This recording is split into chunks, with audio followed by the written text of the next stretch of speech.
मित्रांनो, मी Krishna Gadekar, Sigma Crop Science प्रतिनिधी. आज आलो होतो सटाणा गावामध्ये, तालुका वैजापूर. आप्पा भाऊ मुळे यांच्या प्लॉटवरती. यांनी टरबुजासाठी आमच्या कंपनीचं सुपीक सॉईल हे प्रोडक्ट वापरलं होतं. तर आज आपण त्यांच्याकडून जाणून घेऊया प्रोडक्ट वापरल्यानंतर त्यांना काय बदल जाणून आला. दादा, तुम्हाला काय काय बदल वाटला तुमच्या प्लॉटमध्ये? आमचा प्लॉट आहे ना पूर्णतः स्टॉप झाला होता. स्टॉप झाला होता ना? सुपीक सॉईल दिल्यानंतर त्याची वाढ बी झाली, पानांची रुंदी पण वाढली आणि ग्रोथ बी झाला, फुटवे व्यवस्थित आले त्याला. फुटवे वगैरे चांगले झाले ना? हो आणि तुम्हाला बोध वगैरे तुम्ही चेक केला का? बोध नरम जाणवतोय का? हो. पांढरे मुळे पण चांगले वाढलेले आणि बोध एकदम नरम जाणवते. तुम्ही बाकी शेतकऱ्यांना काय सांगू इच्छिता की त्यांनी वापरलं पाहिजे की नाही?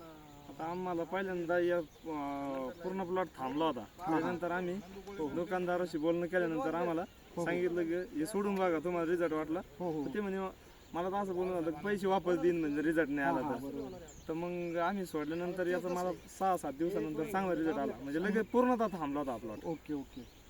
आता प्रोडक्ट वापरून तुम्ही खुश आहे ना? हो. Okay okay. ज्यांना कुणाला जर थंडीमुळे असं वाटत असेल की आपला प्लॉट थांबलाय किंवा थंडीमुळे अपटेक वगैरे व्यवस्थित होत नाही, तर एक सिग्मा क्रॉप सायन्स कंपनीचं सुपीक सॉईल हे 1 लिटर प्रमाणे वापरावे. एक वेळेस नक्की वापरून बघा. धन्यवाद.